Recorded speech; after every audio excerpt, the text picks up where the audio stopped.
শুভেচ্ছা। মাছরাঙা টেলিভিশনের সরাসরি সম্প্রচারিত স্বাস্থ্য বিষয়ক অনুষ্ঠান স্কয়ার হসপিটাল ডক্টর চেম্বারে আপনাদের সবাইকে আমন্ত্রণ জানাচ্ছি। আমি ডক্টর অনন্যা দাস ক্যামেলিয়া। আপনাদের সুস্বাস্থ্যের প্রতি লক্ষ্য রেখেই আমাদের এই আয়োজন। এই অনুষ্ঠানে আজ কোমর ব্যথার চিকিৎসা সম্পর্কে আলোচনার পাশাপাশি আপনাদের সরাসরি টেলিফোন এবং SMS এর জবাবে পরামর্শ দেবার চেষ্টা করব।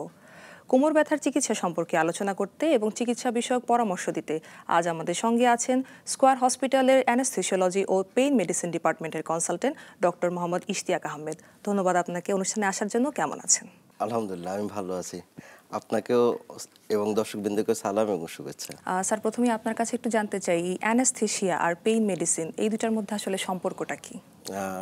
সম্পর্ক অত্যন্ত নিবিড়। আপনি খেয়াল করে দেখবেন যে ব্যথার ওষুধ সবচেয়ে ভালো হ্যান্ডেল করে অ্যানেস্থেসিওলজিস্ট, কারণ তারা প্রতিনিয়তই তীব্র ব্যথা, অপারেশনের ব্যথা এটা নিরাময় করে।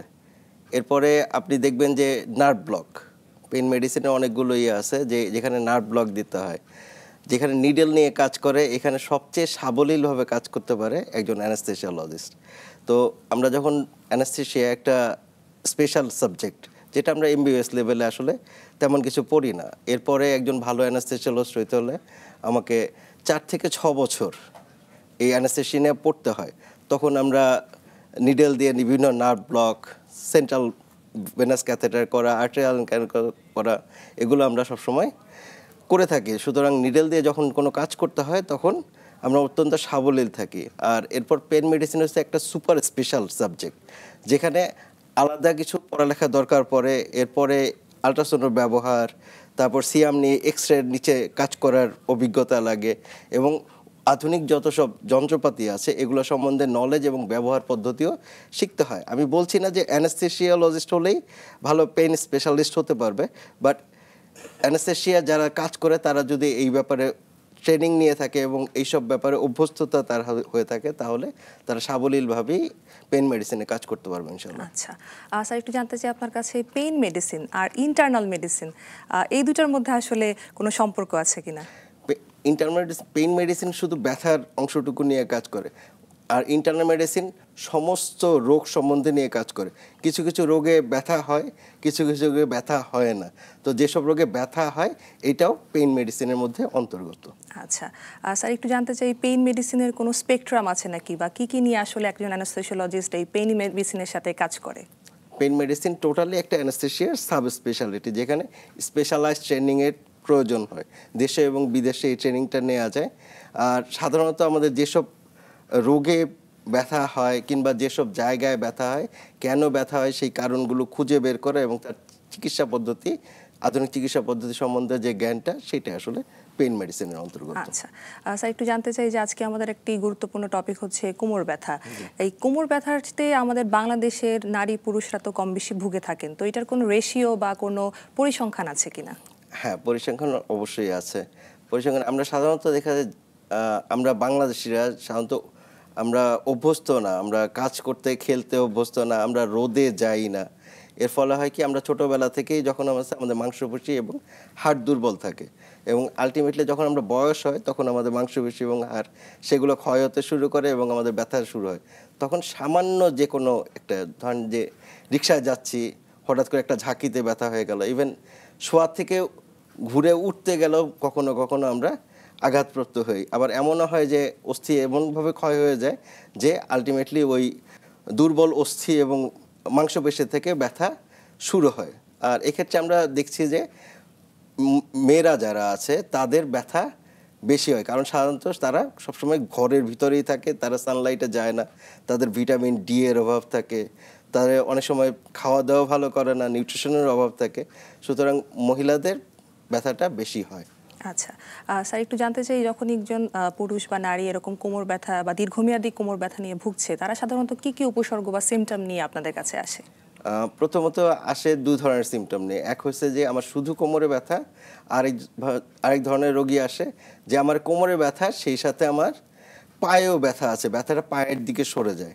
তো এটা দুইটা সিমটমগুলো পার্থক্য আমাদের করতে হয় যে কোনটা কোথা থেকে আসতেছে।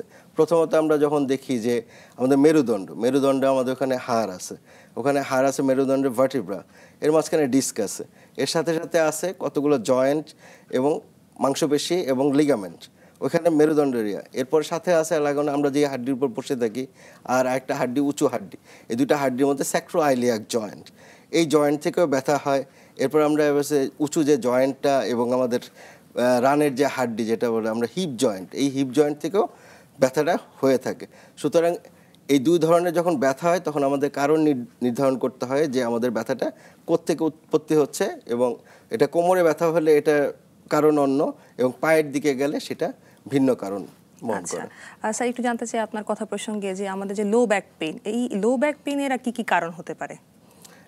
লো ব্যাক পেইন সাধারণত আমি দেখি যে পার্সেন্টেজ ওয়াইজ সবচেয়ে গুরুত্বপূর্ণ কারণ হচ্ছে ফ্যাসেট জয়েন্ট। ফ্যাসেট জয়েন্ট হচ্ছে গিয়ে আমাদের যে দুটো ভার্টিব্রা একসাথে লেগে থাকে, এই দুটো ভার্টিব্রার যে জয়েন্ট, এখান থেকেই আসলে লো ব্যাক পেইনের সবচেয়ে বেশি উৎপত্তি হয়। সেটার পার্সেন্টেজ হচ্ছে 25 থেকে 40% পর্যন্ত। এরপরে যে আমরা স্ট্যাটিস্টিক্স দেখলে দেখা যায় যে স্যাক্রোআইলিয়াক জয়েন্ট, সেটা সেকেন্ড ইস্যু। এখান থেকে 15 থেকে 40% পর্যন্ত ব্যথার উৎস হতে পারে। এরপরে আসলে আমরা যখন সবচেয়ে বেশি যেটা নিয়ে চিন্তা করি, আমার ডিস্কে অত গুরুত্বপূর্ণ না, সেটা 8-9% থেকে ব্যথা আসে। বাদ বাকি পার্সেন্টেজগুলো আসলে মাংসপেশি, হিপ জয়েন্ট, এসব জায়গা থেকে আসে। আচ্ছা স্যার, আমরা আরো বিস্তারিত আলোচনা করব। একজন দর্শক একটু কানেক্টেড হতে চাচ্ছেন, আমরা একটু কলটি রিসিভ করে আসি। হ্যালো দর্শক, আপনার নাম বলে সংক্ষিপ্ত আকারে প্রশ্নটি করুন। হ্যালো। হ্যালো, ওয়ালাইকুম আসসালাম। আমার নাম মোহাম্মদ সোহেল, আমি পুরান ঢাকা থেকে বলছি। জি। আমার মাজা আর হাতে বাম পায়ে প্রচুর ব্যথা। আমি কোমর পর্যন্ত এখন ব্যবহার করতে পারি না। আর সবসময় আমি যদি ওই 20 ঘর ঘুরে হাইটে যাই, আমাকে জিরেতে হয় হাঁটু ব্যথার জন্য।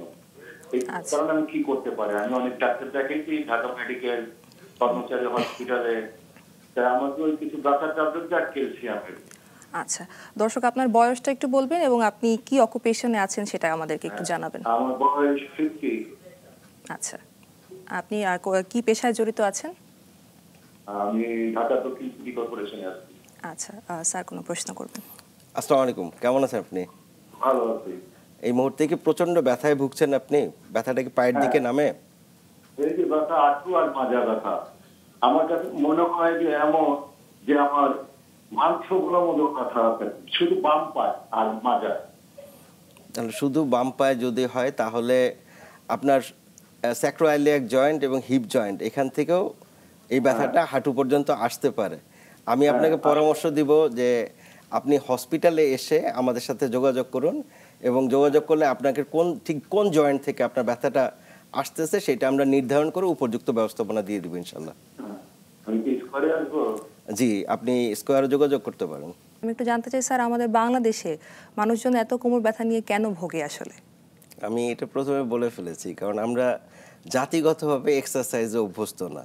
তো আমরা যখন ছোট থেকে বড় হই তখন আমরা এক্সারসাইজ করি না, এবং আমাদের মাংসপেশি এবং হাড় দুর্বল থাকে, এবং এর ফলে আমরা যখন বয়স হয়ে যায় তখন হাড় এবং মাংসপেশি যখন ক্ষয় হওয়া শুরু করে তখনই আমরা আসলে বিভিন্ন জয়েন্ট এবং কোমর, বিশেষ করে কোমর, এটার কমপ্লেইন সবচেয়ে বেশি, মূলত 30%। হ্যাঁ, সুতরাং আমরা তখন এটা ভোগা শুরু করি। আচ্ছা স্যার, আপনি তো কিছু সিমটমের কথা বলছিলেন কোমর ব্যথার চিকিৎসার, তো এটা হচ্ছে গিয়ে কিছু সাইন বা এটা কিভাবে আমরা ইনভেস্টিগেট করতে পারি একটা ডায়াগনোসিসে পৌঁছানোর জন্য, সেটা যদি আমাদেরকে একটু বলেন।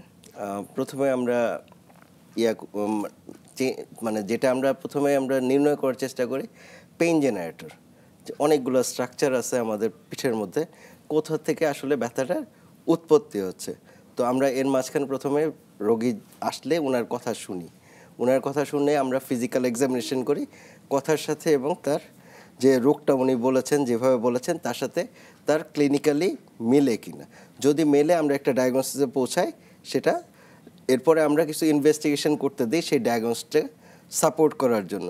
সাপোর্ট করার পরে আমরা যথাযথ তার যে চিকিৎসা সেটা আমরা বন্দোবস্ত করি। আচ্ছা স্যার, একটু জানতে চাই যে যখন এই কোমর ব্যথা নিয়ে একটা রোগী আসছে এবং আপনি যখন কারণটা আইডেন্টিফাই করতে পারলেন, তখন আসলে আমাদের মেডিকেল কি ট্রিটমেন্টের দিকে আমরা কখন যাই, আর আমরা কোনো সার্জিক্যাল ইন্টারভেনশনে কখন যেতে পারি? পেইন ম্যানেজমেন্টে আসলে অনেকগুলো ধাপ থাকে। প্রথমে রোগ নির্ণয়, এবং আমরা যখন রোগ নির্ণয় করছি এরপরে আমরা যেটা ক্যালকুলেট করার চেষ্টা করি তার পেইনটা কতটুকু, সেটা হচ্ছে পেইন স্কেল। তো পেইন তার এক এক রোগী এক এক রকম সিমটম দেয়। একই অসুবিধা, কেউ কাঁদতেছে, কেউ একদম চুপচাপ বসে আছে। তো আমরা যখন তার সিমটম অনুযায়ী প্রত্যেকটা রোগ, পেইন শুধু শারীরিক না, মানসিক একটা রোগ। সুতরাং আমরা সব কিছু মিলে তাকে একটা পেইন স্কেলে একটা মাপি তার ব্যথাটা কী ধরনের। এরপর আমাদের কাছে অপশন আছে কিছু মুখে খাওয়া ট্যাবলেট, কিছু আছে ইনজেকশন, আর কিছু আছে ইন্টারভেনশন, যেটা আমরা WHO এর যে অ্যানালজেসিক ল্যাডার বলে, সেটা 4টা ধাপ। সেই 4টা ধাপে তাকে আমরা ফেলে দিই যে এখান থেকে কোনগুলো তার জন্য অপশন আসে। তো আমরা 4র্থ ধাপে আছে হচ্ছে block, nerve block, epidural, tense, acupuncture ইত্যাদি, নার্ভ স্টিমুলেটর। এগুলো সব কিছু মিলে আমরা যদি দেখি তার এখানে যে এটা উপযুক্ত, তাহলে আমরা সেই প্ল্যানটাই তার জন্য সাজেস্ট করি। আর যখন আমরা দেখি যে না, তাকে ইনজেকশন কিংবা মুখের ওষুধ খাওয়ালে এটা হবে না, যে তার ডায়াগনোসিসে যদি সার্জারি হয়, তাহলে আমরা সরাসরি স্টেপ 5-এ আমরা চলে যাই সার্জারিতে। সেটাই তার জন্য অ্যাপ্রোপ্রিয়েট চিকিৎসা। আচ্ছা স্যার, একটু জানতে চাই যে পেইন কিলার বা এই যে অ্যানালজেসিক যে ড্রাগগুলো, সেগুলো সাধারণত আমরা কখন মানে প্রেসক্রাইব করে থাকি? মানে মাইল্ড, মডারেট, সিভিয়ার কীরকম পেইনে আমরা সাধারণত ফার্স্টে পেইন কিলারটা সাজেস্ট করে থাকি? যে কোনো ব্যথার ওষুধে আসলে আমাদের পেইন কিলার সাজেস্ট করতে হবে। এখন এটা কত শক্তিশালী ওষুধ আপনি ব্যবহার করবেন আর সেই ওষুধের উপর আপনার কতটুকু দক্ষতা থাকে, সেই উপায়ে আমরা সাজেস্ট করে থাকি। এমন না যে তাকে কতদিন যাবত সাজেস্ট মানে দিতে হবে, সেটাও আসলে আছে। ব্যথা কখনো দেখবেন যে কম থাকে, কখনো বেশি থাকে। তো সেই অনুপাতে ওষুধটা সিলেক্ট করতে হয়, আপনি অ্যাপ্রোপ্রিয়েটলি সেই রোগীটা চিকিৎসা করার জন্য কোন ওষুধগুলো আপনি ব্যবহার করবেন। আচ্ছা স্যার, একটু জানতে চাই যে দীর্ঘমেয়াদী যদি এই ব্যথানাশক ওষুধ বা পেইন কিলার বা অ্যানালজেসিক ড্রাগগুলো নেওয়া হয়, তাহলে আসলে কি কি সাইড এফেক্ট বা অ্যাডভার্স ইফেক্ট হতে পারে? আগে যেহেতু আমাদের ওষুধ খুব কম ছিল, তখন সেই ওষুধগুলো আমরা যদি দীর্ঘদিন ব্যবহার করতাম, সাধারণত লিভারে এফেক্ট করতো, কিডনিতে এফেক্ট করতো। কিন্তু এখন আমরা যে ওষুধগুলো ব্যবহার করি, আমাদের হাতে লটস অফ অপশন আছে। তো এই অপশনগুলো আমরা কিছু অল্টারনেট মেডিসিন আমরা ইউজ করতে পারি, যেগুলো আমরা আসলে দীর্ঘমেয়াদী প্রেসক্রিপশনে দিতে পারি। এতে রোগী ভালো থাকে এবং ওই সাইড ইফেক্টগুলো হয় না। আচ্ছা স্যার, একটু জানতে চাই 2 রকম ড্রাগের কথা তো সাধারণত আমরা মানে ডাক্তারি ভাষায় একটু জানি ছোট হিসেবে। সেটা হচ্ছে একটা NSAID বা যেটাকে non steroidal anti inflammatory drug বলি, আর একটা হচ্ছে ওপিওয়েডস ড্রাগ। স্যার, কোনটার ক্ষেত্রে আসলে কোনটা আমরা প্রেফার করে থাকি? মানে কোন সময় আমরা NSAID প্রেফার করি আর কোন সময় ওপিওয়েড অ্যানালজেসিকে যেতে পারি?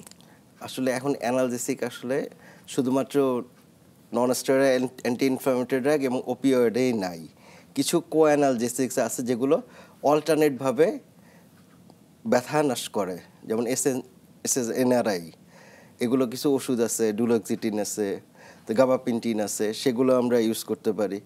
তো আমরা যেটা সিলেক্ট করি, আসলে রোগী ওনার যেটা প্রয়োজন, ওনার যদি বলে যে এনসাইডে কাজ হবে, এনসাইডে কাজ হয় কোনগুলো, যেগুলো মাস্কুলোস্কেলেটাল পেইন, যেগুলো আমাদের হাড্ডি থেকে আসে, মাংসপেশি থেকে আসে, সেগুলো আমাদের এনসাইড ভালো কাজ করে। আর ওপিওয়েড যখন ইউজ করি যখন আমাদের পেটের ব্যথা বা সারা শরীরে ব্যথা বা অপারেশন হয়েছে, তখন সেই সব ক্ষেত্রে আমাদের ওপিওয়েডটা যেখানে মিক্সড, মানে যেখানে নার্ভ জেনারেটর আসলে মিক্সড অরিজিন, সেখানে ওপিওয়েডটা ভালো কাজ করে। আচ্ছা স্যার, একটু জানতে চাই যে একটা মিথ প্রচলিত আছে যে ব্যথানাশক ওষুধ বা পেইন কিলার খেলে কিডনি নষ্ট হয়ে যায়, এই ব্যাপারে যদি কিছু বলেন। ব্যথানাশক সাধারণত non steroidal anti inflammatory drug, এই ড্রাগগুলো বেশি দিন ব্যবহার করলেই কিডনি নষ্ট হয়ে যায় এবং এই ওষুধগুলো সাধারণত 3 থেকে 5 দিনের বেশি ব্যবহার করা উচিত না। আচ্ছা, আর স্যার একটু জানতে চাই এই যে NSAID, এই ড্রাগগুলোর সাথে কি আমাদের কোনো অ্যান্টি আলসারেন্ট খাওয়াটা যৌক্তিকতা আছে কিনা? হ্যাঁ, কারণ এগুলো পাকস্থলিতে যে রসটা সিক্রেশন হয়, সেই রসটা আমাদের পাকস্থলিতে আলসার করে। সুতরাং non steroidal anti inflammatory drug যেগুলো আছে, এর বেশিরভাগগুলোর ক্ষেত্রে আমাকে সেই কাভারেজ দিয়ে দিতে হয়। আচ্ছা স্যার, একটু জানতে চাই যখন একটি কোমর ব্যথার এরকম একটা পেশেন্ট আসে, তখন এই ওষুধ ছাড়া এই পেশেন্টটার কি পেইন টলারেট করা ঠিক কিনা? মানে আপনি ফিজিশিয়ান হিসেবে কি সাজেস্ট করবেন? আমি সাজেস্ট করব, ব্যথা যেহেতু হচ্ছে, তো ব্যথার নিশ্চিত কারণ একটা আছে, তো কারণটা ফার্স্টে নির্ধারণ করতে হবে এবং চিকিৎসা নিতে হবে। নাহলে কি হয়, কি ওই ব্যথাটা দীর্ঘদিন ভুগতে থাকলে যে কারণটা হয়, সেই কারণটা গুরুতর হয়ে যায়। আর একটা ইন্টারেস্টিং ব্যাপার ঘটে যে আমাদের যে নার্ভগুলো যেগুলো ব্যথাগুলো নিয়ে যায়, সেই নার্ভগুলোর মধ্যে স্ট্রাকচারাল কিছু সমস্যা সৃষ্টি করে, সেগুলো উল্টাপাল্টা আচরণ সৃষ্টি করে, যে এটা টাচ করলাম এরপরে সে ব্যথা দিচ্ছে। কিন্তু ওই যদি আমাদের নার্ভগুলো ক্ষতি হয়ে যায় তাহলে আমাদের ব্যথার চিকিৎসাটা কঠিন হয়ে পড়ে। সুতরাং পরামর্শ, যখনই ব্যথা হবে কারণ নির্ধারণ করে যত দ্রুত চিকিৎসাতে যাওয়া যায়। আচ্ছা স্যার, আমরা বিস্তারিত আরেকটু আলোচনা করবো। একজন দর্শক একটু কানেক্টেড হতে যাচ্ছেন, আমরা একটু কলটি রিসিভ করে আসি। হ্যালো দর্শক, আপনার নাম বলে সংক্ষিপ্ত আকারে প্রশ্নটি করুন। জি, আসসালামু আলাইকুম। ওয়ালাইকুম রাজা আসসালাম। ছিলাম উত্তরা থেকে। জি, আমরা শুনছি। আচ্ছা, আমি একটু জানতে চাচ্ছিলাম আপনার গত 4 থেকে 5 মাস যাবত কোমরের ব্যথা। আচ্ছা প্রথমে একটু কম ছিল, তারপরে একটু তীব্র আকার করছে।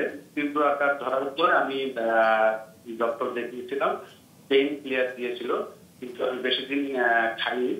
তারপরে যখন আস্তে আস্তে বৃদ্ধি হয় তখন সিআরপিতে আমি এটা চিকিৎসার জন্য দীর্ঘ 3 মাস যাবত থেরাপি দিচ্ছি এবং চিকিৎসা নিচ্ছি, কিন্তু আসলে কোনো ইমপ্রুভ হচ্ছে না।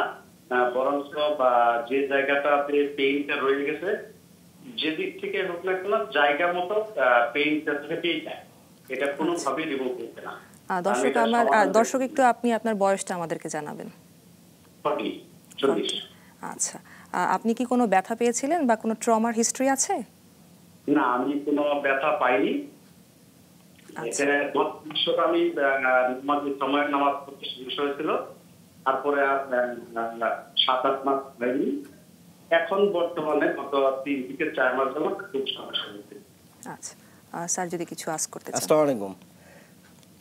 আমি আপনাকে দুটো কোশ্চেন করতে চাই। জি বলুন। প্রথমত, ব্যথাটা কি শুধুমাত্র আপনার কোমরেই থাকে না পায়ের দিকে নামে? শুরুতে কোমর থেকে ডান পাশে কোমরের যে পটিটা কোমরে ছিল, কোমর থেকে ডান পাশে পায়ের নিচে চলে গেছিল। নিচে চলে যাওয়ার পরে সিআরজিতে আমি যখন থেরাপি দিচ্ছিলাম তখন নিচ থেকে আস্তে আস্তে এটা 1 মাসের মধ্যে উপরে চলে আসছে। উপরে চলে আসার পরে যে জায়গাটাতে পয়েন্ট, ডান পাশের যে কুটিটা, কোমরের ডান পাশে যে কুটিটা, এই কুটিটা থেকে অবস্থান করে এবং থেরাপির মাধ্যমে একটু বামে লড়াচড়া করে। কিন্তু মেইন যে প্রবলেমটা, সেই চিহ্ন করে যে লাগাটা, মানে বসেও থাকতে পারি না, দাঁড়িয়েও থাকতে পারি না। ব্যথাটাকে বসলেই সবসময় বাড়ে? বসলেই বেশি থাকে? না, বসলেও বাড়ে, আর যদি 10-15 মিনিট হাঁটি তারপরে ওই জায়গাটা কোমর এবং পেইনের জায়গাটা একটু লেগে থাকে। তারপরে আবার যখন বসি ওই জায়গাটা চ্যানপথ করে ধরে এবং উঠতে গেলে কষ্ট হয়। এবং ওয়াশরুমে হাইপামাটে বসে সবসময় হাইপামাটে ওয়াশরুম করতে পারি না। এবং রাত্রি যখন শোয়ার পরে যখন সকালবেলা ঘুম থেকে উঠি, ডান পাটা যখন আমি নামিয়ে দিই তখন ওই জায়গাটাতে এনার্জিটা খুবই কম পাই এবং ওইখান থেকে আস্তে হেঁটে 10-15 মিনিট পরে আমি মোটামুটি একটু স্বাভাবিক হই, কিন্তু ব্যথার জায়গায় ব্যথাটা বেড়ে যায়।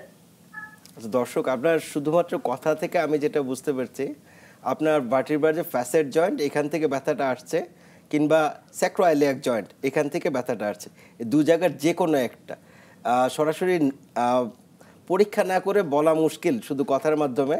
আপনাকে আমি অনুরোধ করব, আপনি যদি একটু দয়া করে কষ্ট করে একটু হসপিটালে আসেন, আপনাকে দেখে একটা সুপরামর্শ দেওয়া সম্ভব হবে ইনশাল্লাহ। একটু জানতে চাই স্যার, এই যে ইনজেকশন বা পেইন ইন্টারভেনশন, এটা আসলে কখন করা হয় এই কোমর ব্যথার ক্ষেত্রে? এটা স্টেপ 4। আমার যখন দেখি যে আমরা মুখে খাওয়া ওষুধ বা অন্যান্য ইনজেকশন দিয়ে কমাতে পারবো না ওনার ডায়াগনোসিস অনুযায়ী, তখন আমরা ওনার জন্য স্টেপ 4ই করি। এটা এমন একটা অবস্থা যখন আসলে মুখের ওষুধও কাজ করছে না এবং সার্জারিও অ্যাপ্রোপ্রিয়েট না, যে বা সার্জারির ভালো অপশন নাই, তখন আমরা এই ইনজেকশন বা পেইন ইন্টারভেনশনে যাই। পেইন ইন্টারভেনশন সাধারণত 2 রকম কাজ করে। এক হচ্ছে গিয়ে ওখানে যে সমস্যাগুলো আছে সেটা নির্ণয় করে সেটা চিকিৎসা করা হয়, আর আরেকটা হচ্ছে যে ওখান থেকে যে নার্ভটা ব্যথা নিয়ে মাথা পর্যন্ত যাচ্ছে সেটাকেও অবশ করে দেওয়া হয়, যাতে ওই সিগন্যালটা মাথা পর্যন্ত না যায়, পেশেন্ট যেন ব্যথা ফিল না করে। আচ্ছা স্যার, একটু জানতে চাই আপনার কাছে খুব কমন একটা বিষয় সম্পর্কে, PLID, এটা বলতে আসলে আমরা কি বুঝি? এটা প্রোলাপস লাম্বার ইন্টারভার্টিবুলার ডিস্ক। ইন্টারভার্টিবুলার ডিস্ক এটা দুটা মেরুদণ্ডের দুটা হাড়ের মাঝখানে থাকে। এটা যখন প্রোলাপস হয়ে যায়, এটা 3 ধরনের হয়। ফার্স্টে এটা যখন ডিস্টার্ব হয় তখন আমরা বলি ইন্টারনাল ডিসরাপশন। ওটা ওখানে ফেটে যায় নাই, কিন্তু ওটার ভিতরে ফুলে আছে, ওটার ভিতরে ইনফ্লামেশন হচ্ছে, যে কারণে ব্যথা দিচ্ছে। আর এরপর যদি ওটা ফেটে যায়, ফেটে যাওয়ার পর ওটা বলি যে বাস্ট ডিস্ক। এরপর আমরা যদি ওইটা থেকে কিছু ম্যাটেরিয়াল বের হয়ে যায়, তখন যে প্রোলাপস হয়, সেটা হয়েছে গিয়ে প্রোলাপস ডিস্কটা যে তখন নার্ভ কম্প্রেশন হয়, সেটাকে আমরা বলে হচ্ছে গিয়ে ক্যানাল স্ট্যানোসিস, যেটা আচ্ছা। স্যার আমরা একটু বিস্তারিত আলোচনা করবো। একজন দর্শক একটু কানেক্টেড হতে যাচ্ছে না, আমরা একটু কলটি রিসিভ করে আসি। হ্যালো দর্শক, আপনার নাম বলে সংক্ষিপ্ত আকারে প্রশ্নটি করুন। হ্যালো দর্শক। হ্যাঁ, আমার নাম আব্দুল কাদের। জি। আমার স্ত্রী অসুস্থ। প্রশ্নটা হলো, আমার স্ত্রী যে পুরাতের থেকে হাঁটু পর্যন্ত আপনার দুয়ের মতো ঘাওয়ায় দেখা করে। আচ্ছা দর্শক, আপনি আপনার স্ত্রীর বয়সটা আমাদেরকে একটু জানাবেন। 52। স্যার কোনো প্রশ্ন? আচ্ছা, আমি একটা কোশ্চেন করি। আপনার স্ত্রী যখন এই ব্যথাটা যখন থাকে, তখন কি বসে ব্যথাটা বেশি হয় নাকি দাঁড়িয়ে হাঁটলে বেশি ব্যথা হয়? সবসময় ব্যথা করে। না, আমি যেটা জানতে চাচ্ছি যে ব্যথা সবসময় থাকে, কম আর বেশি, বসলে ব্যথা বাড়ে নাকি হাঁটলে ব্যথা বাড়ে? বসলে না, মানে বসলেও তার ব্যথা বেশি করে, হাঁটলেও ব্যথা বেশি করে। দর্শক, আমি পরীক্ষা না করে আসলে এটা মানে বলা মুশকিল যে ওনার কি অসুবিধা হয়েছে, কারণ এখানে অনেকগুলো ওনার মেরুদণ্ড সহ আরও 2-3টা জয়েন্ট আছে।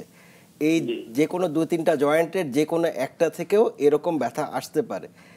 অ্যাকচুয়ালি কোন জয়েন্ট থেকে ওনার ব্যথাটা আসতেছে সেটা শারীরিকভাবে ওনাকে পরীক্ষা করেই এটা বলা সম্ভব যে কোথা থেকে তার ব্যথাটা আসতেছে। আমি এই রিকোয়েস্ট করব, যদি আপনারা একটু দয়া করে হসপিটালে আসেন, তাহলে আপনাকে এটা একটা ব্যবস্থাপত্র দেয়া যাবে ইনশাল্লাহ। ধন্যবাদ দর্শক আমাদের সাথে থাকার জন্য। আশা করি আপনি আপনার প্রশ্নের উত্তরটি পেয়েছেন। স্যার, আমরা আলোচনা করছিলাম কোমর ব্যথার চিকিৎসা সম্পর্কে, আপনি পিএলআইডি সম্পর্কে বলছিলেন। একটু জানতে চাই স্যার, কখন আসলে এইসব ক্ষেত্রে সার্জারি ইন্ডিকেটেড আর কখন আসলে ইন্ডিকেটেড না? পিএলআইডি সার্জারি আসলে ক্লিন কাট একটা আছে।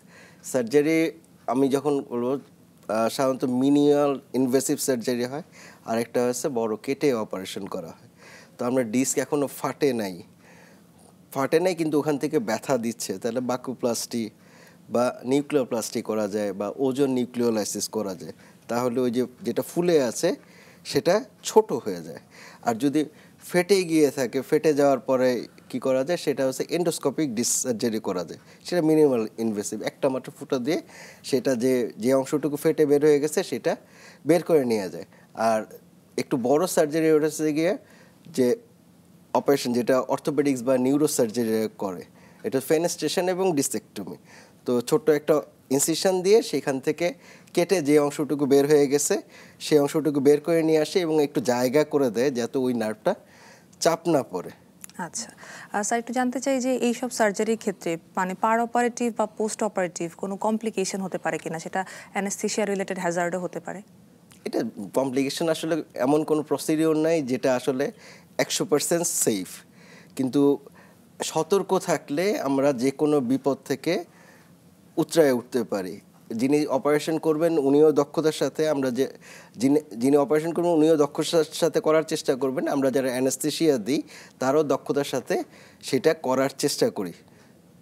আচ্ছা স্যার, একটু আপনার কাছে জানতে চাই যে এই সব পিএলআইডির যখন ট্রিটমেন্ট নিতে একজন মানে পেশেন্ট আসে, তখন হচ্ছে এই চিকিৎসার পরে কি বা ফুল রিকভারি করা পসিবল সার্জিক্যাল ইন্টারভেনশনের পরে? হ্যাঁ, বেশিরভাগ ক্ষেত্রে আসলে সার্জিক্যাল ইন্টারভেনশনের পরে প্রায় 80 থেকে 90% পেশেন্ট পুরো রিকভারি করে। কিছু কিছু ক্ষেত্রে করে না, সেগুলো আসলে নানা রকম কারণ আছে এর জন্য করে না। যেমন ধরেন অপারেশন করলো, সেখানে এক্সটেন্সিভ ফাইব্রোসিস হয়ে গেছে, তো একটা স্ট্রাকচার আর একটা স্ট্রাকচারের সাথে লেগে আছে, নার্ভ লেগে আছে, রক্তনালী লেগে আছে, ওখান থেকে ব্যথাই করলে তাহলে সেটার মানে রিকভারি করা কষ্ট। আবার কখনো দেখা যায় যে দুইটা একসাথে পাশাপাশি দুইটা ব্যথা আছে, একটা চিকিৎসা করলাম আরেকটা করি নাই। তো আমরা দেখি যে যখন হয়েছে ব্যথা দুইটা থাকলে যেটা বেশি সেটা আমরা ফিল করি, কিন্তু যেটা কম এটা ফিল করি না।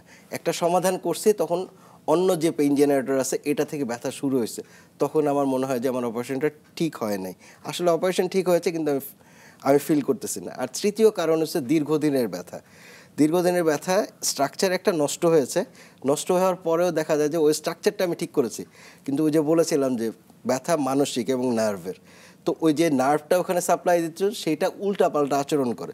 তো আমি যেখানে অপারেশন করেছি সেটা ঠিক করে দিয়েছি, কিন্তু যে নার্ভটা আছে সেটা তো আমি ওকে ঠান্ডা করি নাই, ওকে অবশ করে নিই।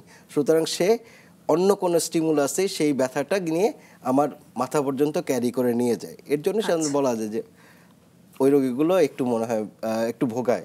আচ্ছা স্যার, আমরা একটু বিস্তারিত আলোচনা করব না, একজন দর্শক একটু কানেক্টেড হতে চাচ্ছেন, আমরা একটু কলটি রিসিভ করে আসি। হ্যালো দর্শক, আপনার নাম বলে সংক্ষিপ্ত আকারে প্রশ্নটি করুন। জি বলুন, শুনছি আমরা। আমার হাঁটুর নিচে ব্যথা, হাঁটলে হাঁটুর নিচে দুটোপায়ে ব্যথা করে মাংসপেশিতে। দর্শক, আপনার বয়সটা আমাদেরকে একটু জানাবেন। আমার বয়স 40, ওজন হচ্ছে আপনার 85-80 ধরেন না। আচ্ছা, আপনি কি পেশায় নিয়োজিত আছেন? আমি দোকান করি। আচ্ছা স্যার, কোনো প্রশ্ন? শুধু কি হাঁটুর নিচে ব্যথা নাকি কোমর থেকে নামছে? কোথার দিকে নামছে এবং সেটা শিওর বলতে পারছি, কোমরে কোনো ব্যথা নাই, হাঁটুর নিচে মানে হাঁটলে একটু বাড়ি যায়।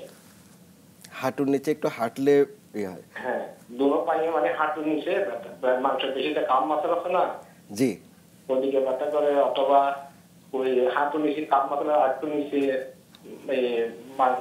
আছে না হাঁটির পাশে মাংস, ওইখানে ব্যথা করে। দর্শক, আপনি কি ডায়াবেটিস বা অন্য কোনো রোগে ভুগছেন কিনা? না না, আমার কোনো রোগ নাই, আমি শুয়ে থাকলে ভালো লাগে। শুয়ে থাকলে ভালো লাগে, রিল্যাক্স লাগে। জি, তাহলে এটা হতে পারে যে আপনি দীর্ঘক্ষণ দোকানে থাকেন, ওখানে বসে থাকেন, এর জন্য আপনার কাপ মাসেল দুর্বল হয়ে গেছে, এই কারণে হতে পারে। আবার অনেক সময় হয় যে ইলেকট্রোলাইটে আমরা পটাশিয়াম কমে গেলে, সাধারণত যখন আমাদের পটাশিয়াম কমে যায় শরীর থেকে, তখন কাপ মাসেল সহ অন্যান্য মাসেল আমাদের ব্যথা করে। এর জন্য এটা শুধু আসলে কোনো চিকিৎসায় শুধু কথা শুনে দেয়া খুব মুশকিল, কারণ আমরা রোগীর কথা শুনি এবং এর সাথে আমরা তাকে শারীরিকভাবে যে পরীক্ষাগুলো আছে সেগুলো আমরা করে থাকি। এরপর আমরা একটা ডায়াগনোসিসে পৌঁছাই যে আপনার এই রোগটা হয়েছে এবং সেই মোতাবেকই আমাদের এই চিকিৎসাটা করা প্রয়োজন। শুধুমাত্র কথা বলে চিকিৎসা দেওয়া খুব আসলে মুশকিল। আপনাকে রিকোয়েস্ট করব যদি আপনি একটু দয়া করে হসপিটালে আসতেন, আমরা আপনার সমাধান দিয়ে দিব ইনশাল্লাহ। একটু জানতে চাই স্যার, এই কোমর ব্যথা বা any form of low back পেইনের ক্ষেত্রে মাল্টিডিসিপ্লিনারি অ্যাপ্রোচ বলতে আমরা আসলে কি বুঝি? আসলে যে কোনো রোগ যখনই আমাদের হয় তখন কখনো কখনো দেখা যায় একা সারানো যায় না। যেমন নার্ভ পেইন যখন হয় তখন ওই যে রোগীটা উনি বিষণ্ণতায় ভোগেন, ধরেন বিষণ্ণতা ওনার হয়ে গেছে, ওনার ডিপ্রেশন হয়ে গেছে, তখন আমাদের করতে হয় কি ওনাকে কিছু সাইকিয়াট্রির যে কাউন্সেলিংগুলো আছে সেগুলো করা জরুরি হয়ে পড়ে। কারণ উনি যখন ব্যথা, উনি বেসিক্যালি আসলে ভয় পান, উনি হাঁটতেও চান না, হাঁটতেও পারেন না, ওনার ফ্যামিলি লাইফ নাই, সোশ্যাল লাইফ নাই, সুতরাং ওনার মধ্যে ডিপ্রেশন চলে আসা স্বাভাবিক। সুতরাং সাইকিয়াট্রিক কাউন্সেলিং দরকার। তারপর উনি অনেক দিন যাবৎ কাজ করতেছেন না, তো কাজ করতেছেন না, ওনার হার্ট দুর্বল হয়ে গেছে, মাংসপেশি দুর্বল হয়ে গেছে ওই ইয়াতে, সুতরাং তার একটু ফিজিওথেরাপি বলে, ফিজিক্যাল মেডিসিনে কাউন্সেলিং, ফিজিওথেরাপি সেগুলো প্রয়োজন পড়ে। তো এই সব কিছু মিলে যে রোগীটাকে আসলে আমাদের যেটা করতে হয় যে ওনাকে ব্যথামুক্ত করতে হবে এবং তার স্বাভাবিক জীবনে ফেরত পাঠাতে হবে। তো এর জন্য যা যা করা প্রয়োজন পূর্ণাঙ্গ একটা চিকিৎসা ব্যবস্থা যেন সে পায়, সেই ব্যবস্থাটা করে দেয় মাল্টিডিসিপ্লিনারি অ্যাপ্রোচ।